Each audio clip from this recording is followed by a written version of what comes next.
Welcome, Blue Believers, to another episode of the Stamford Sync, where we are syncing up with everything Chelsea FC. A rare moment of calm and quiet in between big crazy transfer news about people like Mike Maignan and our next game in the Club World Cup against Esperance of Tunisia. So we're going to look into the rags today. We're going to have a little look about the news that has been circling around the last couple of days, and there are some interesting tidbits that I would like to talk about and get your thoughts, feelings and opinions on as well. Okay, so we'll start off with something that I am firmly in favour of. So Chelsea have been interested in João Pedro of Brighton for quite some time.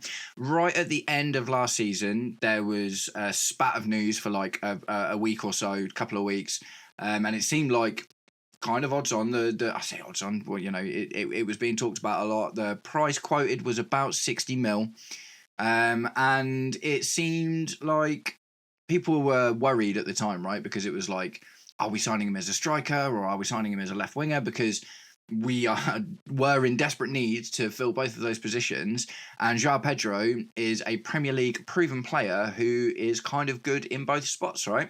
So it was an interesting one. A lot of people were against it. I actually am quite for it. I think João Pedro looks like a good player. He's young. We need cover in both of those positions. I didn't think we'd be signing him to be the striker. I thought we'd more likely be trying to get him into that left wing spot. This was before all the noise about Jamie Gittins and Malik Fofana and all that was coming around. But ultimately, in a Nicholas Jackson-esque way, he actually does a really decent job up top as well. But lo and behold, those talks faded into obscurity as the Liam Delap news kind of took over and the Club World Cup drew ever closer. But in this small period of calm, news has resurfaced and there is a little extra addendum onto the news this time, which this is what makes me really in favour of it. So I was, in general, 60 mil's a lot, don't get me wrong, but think about it, is we paid 50 mil for Pedro Neto. He's turned out really, really well. He was Premier League proven. So, 50, 60 mil for a Premier League proven attacker isn't terrible business, especially seeing that he's quite young. And the tidbit that makes it all the more interesting is apparently the reports are suggesting that we are going to offer Kiernan Dewsbury-Hall into the mix to try and get this deal over the line.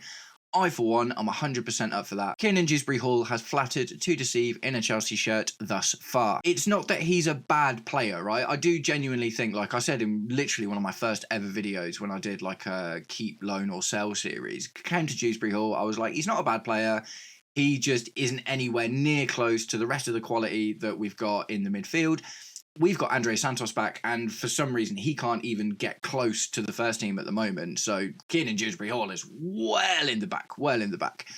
And it smacked of give me a touch of the Danny Drinkwaters when we bought him in the first place. Do you know what I mean? He did an admirable job in the Conference League and occasionally in the Premier League when we had injuries and stuff and a few cup games, but ultimately Kiernan Dewsbury-Hall never looked like he was getting close to our squad. He's not on huge wages and he didn't cost us an enormous amount of money, but ultimately at the moment he's not going to play next season, is he? He's not going to play. He's obviously not in the manager's plans, despite him actually being one of Maresca's best players in his time with Leicester when he was in the Championship, and obviously they won that season. He's just not a Chelsea boy, I guess. And I don't mean that in terms of he bleeds blue or whatever. I just mean, I don't really see a place for him in our squad. And also, we don't have holes in the midfield at the moment. Do you know what I mean? It's not like we we could look at the left wing and striker situation and go, we need support there. We need help there. And João Pedro, like I say, a Premier League proven winger, 60 mil is a lot. That's kind of the tax you pay for someone who's got a few years under their belt and is Premier League proven. Do you know what I mean? He's got goals and assists in the striker position and the left wing position for Brighton. So, yes, I'm for it. I think he'd be a good squad player. Maybe he turns out as Pedro Neto. I didn't think Pedro Neto was going to come in and oust Madueke in the way that he has. I thought he'd end up being more of a squad player, but lo and behold, we are where we are. Pedro Neto has come in. Madueke's looking like he's kind of losing his spot in the team, and maybe João Pedro could come in and do something similar. And yeah, getting Kiernan Dewsbury-Hall off the books is just a good idea, isn't it? He's not decreased in value so much that we're going to lose money on him. He obviously still looks like there's a player there. But like I said, man, with the likes of Enzo Fernandez and Lavia and Andre Santos that can't even get in the team, then there's not really much in the way of room, is there, for a Kiernan Dewsbury-Hall? So I ship this one. What do you think, guys?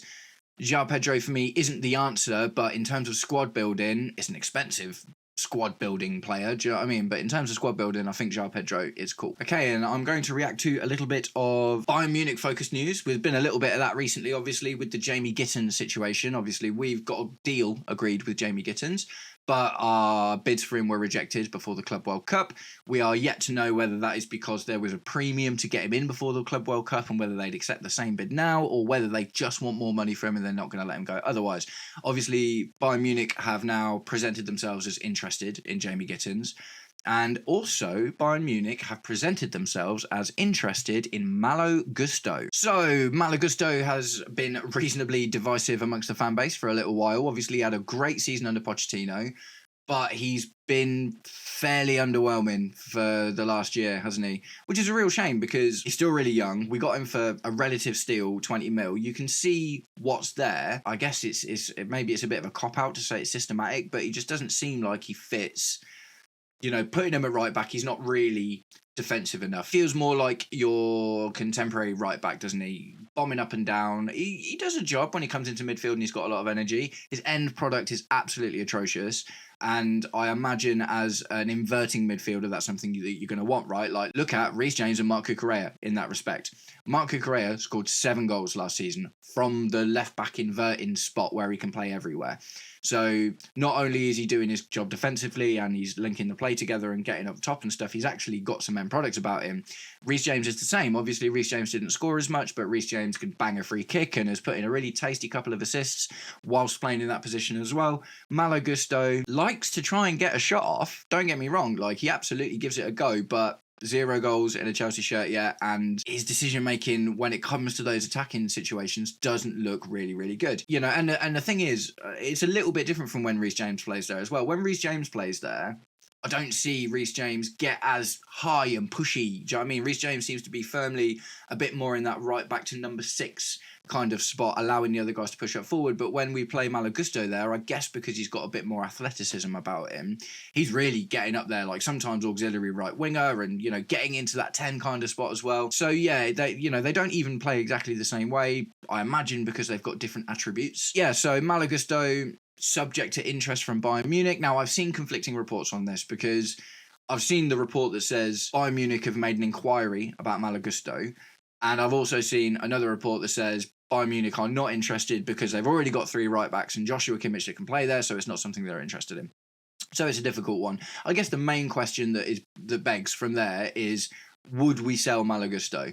And you got to think the answer is probably yes, if we got anything north of 25 mil for him, because we only paid 20 mil and he's on like a 5-6 year deal like the rest of the guys are. So in terms of squad building, that's a nice little chunk of change into the pot for a player that doesn't really seem to be fitting in. I like Malo Gusto. I think it's not going to be super easy to buy a replacement for that, but that does take us into the next little thing that I would like to talk about, would be maybe we've got his replacement ready-made. So if you look at the way Reece James plays that position, right, he obviously plays a lot more defensive and doesn't really launch himself forward into the attacks like Gusto does. So what the obvious thing to assume would be that ready-made replacement is actually maybe Josh Achiempong. So Josh Achiempong has played right back and largely centre back, but he's athletic and he's got a bit about him. He's definitely, although you've seen him make a couple of runs through the middle, he tries to make things happen, but ultimately he seems a little bit more in the Reece James mould in that position, right? I could maybe see Maresca testing him out in that kind of inverty sort of situation, or to be that kind of right centre back in the 3 kind of thing, which is, kind of what he's good at already. So I guess it makes sense systematically, right? Systematically, you could probably look at Josh Achiempong versus Malo Gusto and say, even though he played a lot less, Josh Achiempong made more impact and played his role better, and we've never really looked at Josh Achiempong and gone, oh, he's had a terrible game, whereas many, many, many times we've now looked at Malo Gusto over the last season and gone, you haven't had a good game and you're not looking good in the shirt. So it's an interesting one. Malo Gusto is probably just some money waiting to be made. I say we know, Maresca has come out waxing lyrical about Josh Achiempong a few times over the last season. He's definitely an asset, and I'd be surprised to see it. No one seems to be in for him either, do you know what I mean? So that's a good thing at the moment. So yeah, I guess it makes sense. I wouldn't be adverse to keeping Gusto because I like him from the eye test, vibes point of view. But at the same time, you've got to go with what's working, haven't you? And Malo Gusto isn't necessarily working. Someone comes in with a 30 mil, 25, 30 mil offer, then we make money on him. It goes into the pot. Josh Achiempong can come in and get more minutes, which ultimately I'm more for. I love seeing academy players come into the first team and turn into stars, right? We're all looking for the next Reece James, aren't we? So yeah, that makes sense to me. Malo Gusto, I'd be sad to see him go, but if it means that Josh Achiempong gets more of a shout and that makes more sense for the system that would play in, then yeah, cool, let's do it. So we move from Germany to La France, and specifically Paris Saint-Germain. PSG have rejected offers for Bradley Barcola. I don't know if Chelsea made one of those offers, but being that we're in for left wingers, you'd have thought, okay, maybe. He obviously had a really great season, won the Champions League with PSG last year. They have lots of wingers and don't really play like a contemporary striker in their system at the moment. But there was some sort of thought, because they've got Desiree Doué and they've got Kvaratskhelia, and do you know what I mean? There's a lot of players vying in and around those spots at the moment. So you thought one of those players might be likely to go. Apparently, they are very keen on holding on to Bradley Barcola.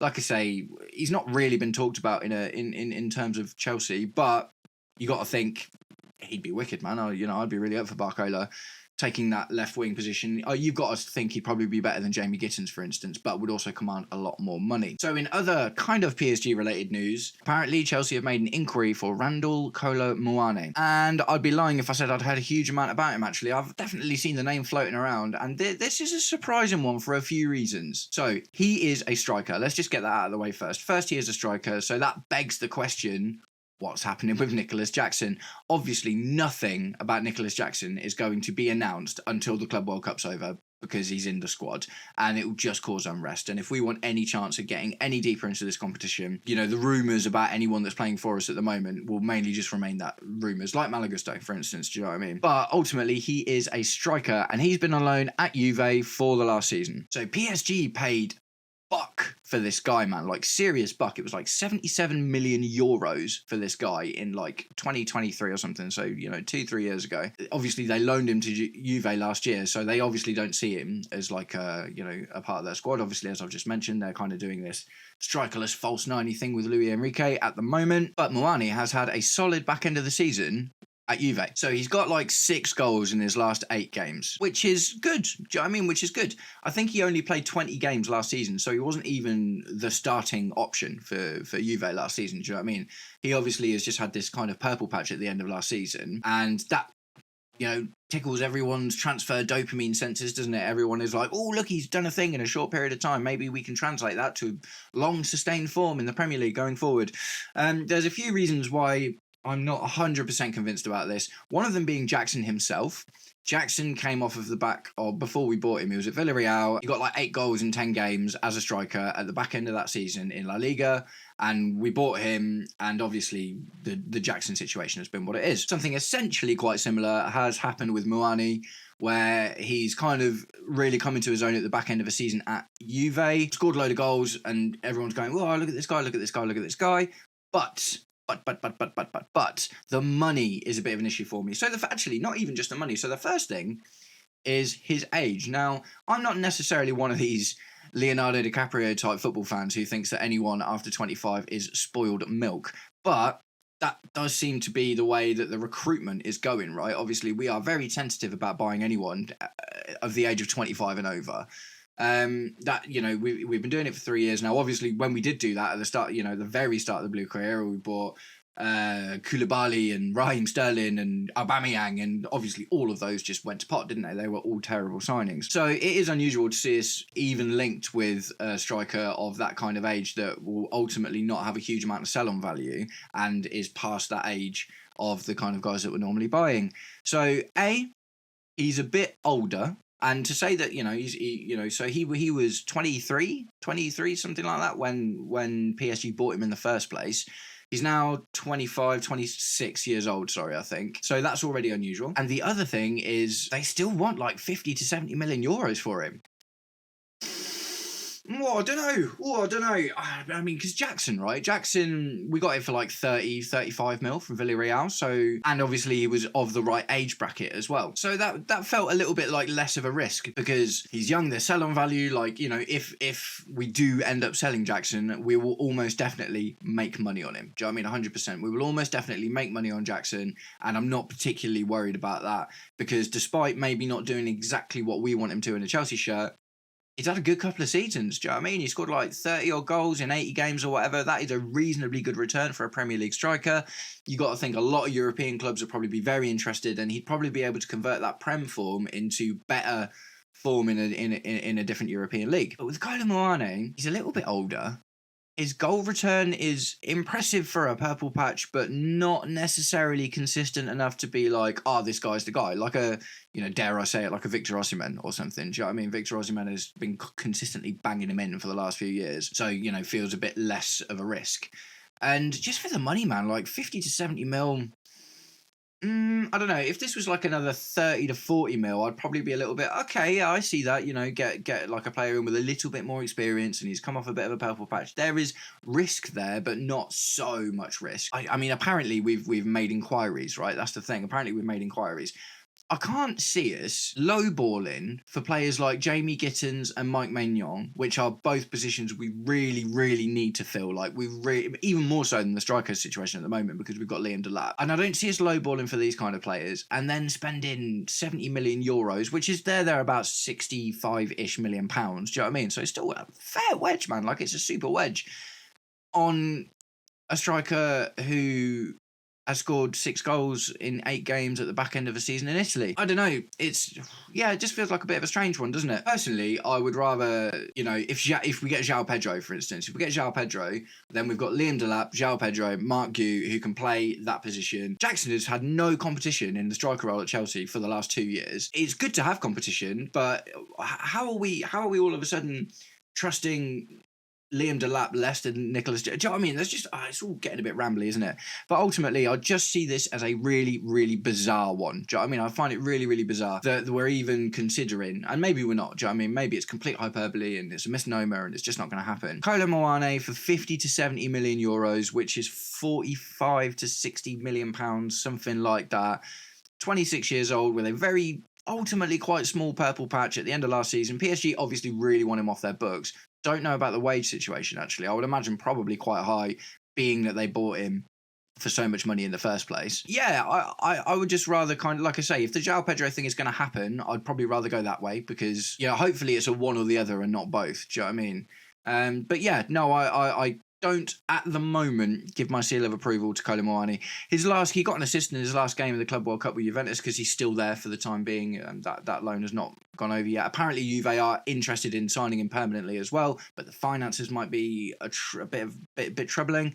But no, I do not sign off on this one and kind of hope that we go in another direction. So that's it for today, guys. Just a little news video about the rumblings that are happening. Obviously, we've got the game against Esperance coming up in a few days, and I will have my match preview early access video out for you so we can check out the other team, see how we're thinking that is going to go. I'll be keeping my ear to the ground for more news so I can make any quick little newsy videos if necessary, because we love a breaking news, don't we? We love a breaking news. And yeah, guys, as ever, if you enjoy the content, please do me the distinct honor of liking, sharing, subscribing, hit all the algorithmical buttons. And I am at the very, very beginning of a race to 1,000 subs so I can get monetized and start bringing this kind of content to you guys more often. So that's it for today, guys. I've been Matt. This is the Stamford Sync. I hope you guys have a wicked day and I will catch up with you very soon. Peace.